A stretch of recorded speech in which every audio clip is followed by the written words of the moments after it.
Well, hello, back again. Haven't done a video for a couple of months. Been a bit busy, lots of stuff going on in my life and in work and the band and all the rest of it. So I've been really busy. So I haven't had the chance to do a video, and also I haven't really had anything to talk about either. But I have now, so I thought I'd do another video. Now, as you will know if you've watched any of my other videos, I really like cheap bass guitars. I've got a really nice Fender that's quite expensive, which I use quite a lot, but generally I like cheap bass guitars. I think there's something really cool about doing a gig with a guitar that costs about £100. I get some sort of perverse joy out of that, but I think that's really cool, and I just like them because you can upgrade them, you can mod them. You know, obviously they're cheap. The quality of cheap basses these days is brilliant. I'll always champion a cheap bass because I think that you can't really go wrong. And then if you want to upgrade your parts at a later date, then it's very easy to do so, and you can still spend, you know, under £200 and have a fantastic bass if you buy wisely and you upgrade accordingly. Then you can have a brilliant bass for a couple of £100 that you can easily gig with and record with, and I do that all the time. So I also really like precision basses. I kind of got jazz basses and I really like jazz basses, but I kind of miss that thump that you get from precision bass, which is partly why I built the Bruno bass, which is the self-built bass you may have seen in a previous video, the orange one. But it's as good as it is, it's probably not really a gig worthy bass. So I decided to buy myself a precision bass. Went along to various shops, tried lots of precision basses and really liked them. The necks can vary. Some of the necks on the vintage type models are really fat and chunky, and then the more modern P basses have got slimmer sort of jazz profile necks which are a bit easier to play. But in terms of playability, there's something about a P bass which doesn't quite work for me, which I'll come back to in a minute. So I had quite a specific requirement for a precision bass, and something that came along that caught my eye recently was the Squier range of basses and guitars. They do a range called the Affinity range, which are built in China, and they're really high quality. They're very cheap, but they're very high quality, and they're fantastic for the price. I went along and tried a precision bass in my local big guitar retailer. Cost about £200. It was a Squier Chinese built Affinity bass, precision bass with a jazz pickup. Really liked it. Thought I'm going to buy that. Went to the counter to buy it, and then had a problem with their payment system. They couldn't take any money from me, so I couldn't buy it. So I was gutted. So I said, right, I'll leave it and I'll come back another time and do it. And then life takes over, and before you know it, you've forgotten about it, and it's, you know, one of those things. Anyway, there I was in a town in the East Midlands a few days ago, walking down the street, walked past one of these sort of modern day pawn shops, you know, the ones I mean, and there in the window was a Squier Affinity precision bass, used but in excellent condition. Went in, had a look at it, £100. It's spot on, so I took it away there and then. Came with a nice gig bag, came with a nice strap and everything, and it's fantastic. And this is it. This is a Squier Affinity precision bass. If I can get the strap out of the way, there we go. So they do these in red and they do them in white. I think they do other colours too, but the red and the white ones seem to be the most popular. I like white. I like white precision basses with black scratch plates. I'm a big fan of the Clash. Paul Simonon, one of my favourite bass players, he played a white precision with a black scratch plate, and it's quite a punk sort of bass anyway, the white precision bass. You know, Dee Dee Ramone played one, Sid Vicious played one, more modern punk bass players like Matt Freeman, Chris Aitken, they've got white P basses with black scratch plates, but for me it's always, that look is always going to be Paul Simonon, who's as I say, a bit of a hero for me, and one of the reasons I play bass guitar. So there it is. It's got the jazz pickup, so it's a precision pickup, the traditional split precision pickup with a jazz pickup. The person that had it before has put a naughty Fender logo on it, as you can see there. It's got a Fender decal, which is fairly well done actually. It looks okay. I'm not usually a massive fan of putting decals on guitars that aren't, but I think, you know, it's not a big issue really. They put a gloss finish over it, which looks okay. It's not, the finish itself isn't amazing, but it doesn't matter really. It's a bit of a punk bass, so I don't care if it looks a bit, you know, bubbly. It's fine, it'll do. But they've left the serial number on the back, which is the Chinese built, so it's, you know, and it's got the Squier neck plate there, so there's no illusions about what the bass is. The back of the neck's got a nice dry satin smooth finish, which they've left thankfully as well, so the gloss is only on the face of the headstock. So that's it. You know, you don't get much more simple than a precision bass, and this is a really fantastic model. I've had to do a few things to it. So basically the bridge, I've just done a bit of setup work. The truss rod was fine, the neck's got just enough relief in it to play nicely, so that's really good.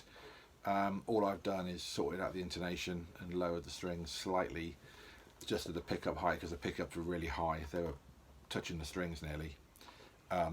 So I've done a bit of work on that. The bridge itself, bridge is okay. It's not bad. It'll do. I'm probably going to change it. The pickups are good, actually. They're not bad. I may change those. I'm not sure. I might do. Tuners aren't very good. In fact, the tuners on my J&D jazz bass are far superior to these. They're not very good. They've all got different levels of tension in them. Some of them are really loose, some of them are really stiff. They hold tuning okay, but I just think they could be better. So I'm going to try and find some better ones to replace those with. But yeah, it plays good. Body, I'm not sure what the body is. I presume it's basswood. It might be agathis or one of those kind of woods. I'm not sure. The neck is maple.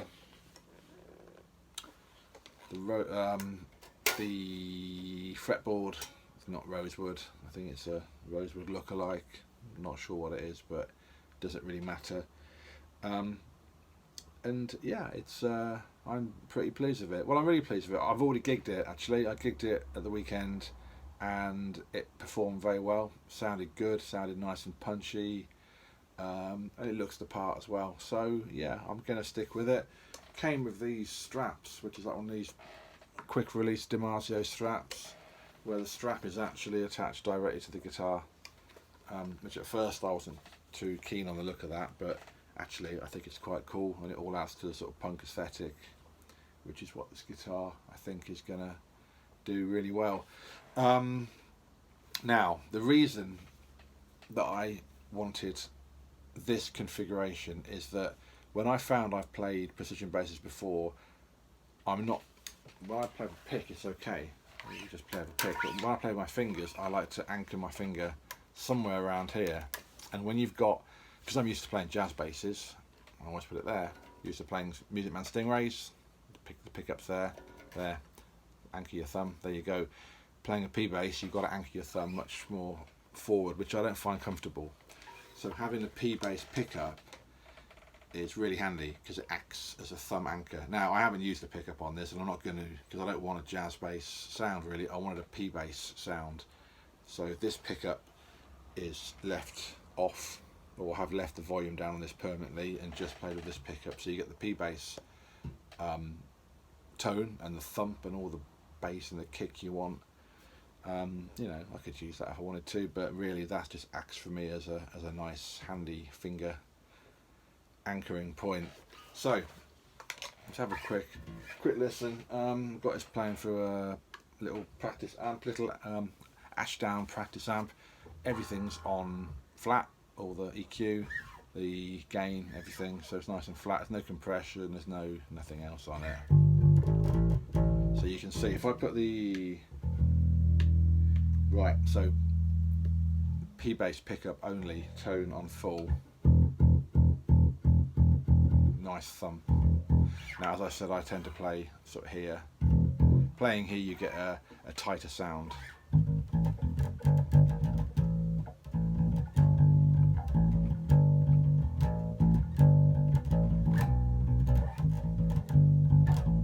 Whereas if you play here, it's a rounder sound. But play back here, you get that tighter sound. So it does that P bass thing really well. Take the P bass, actually I'll just do it, that's on tone full, tone back a bit, it's slightly darker, all the way off, darker again. This amp doesn't really show the tone off particularly. When I play it for my gig rig, which I did, the difference in the tone is much more pronounced. So you've got a really trebly cutting P bass sound at the top, and then if you put it right up to take it off, it goes really sort of like dub reggae sort of sound, really deep and round. This amp doesn't really show that off, but trust me, that's what it does. So tone back on, take the P bass pickup out, put the jazz pickup in.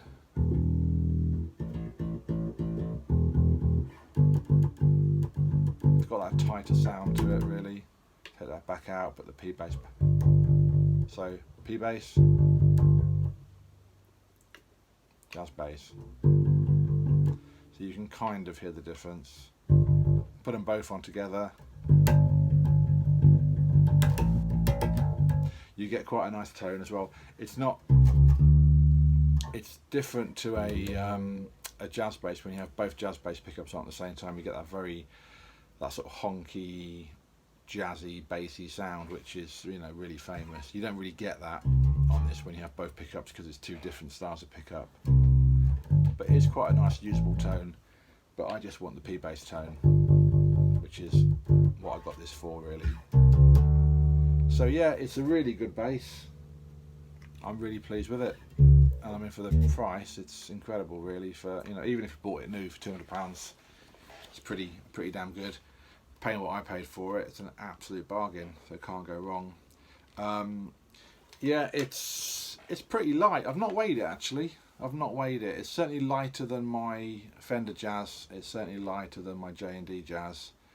I will weigh it, and just for interest to see what it weighs.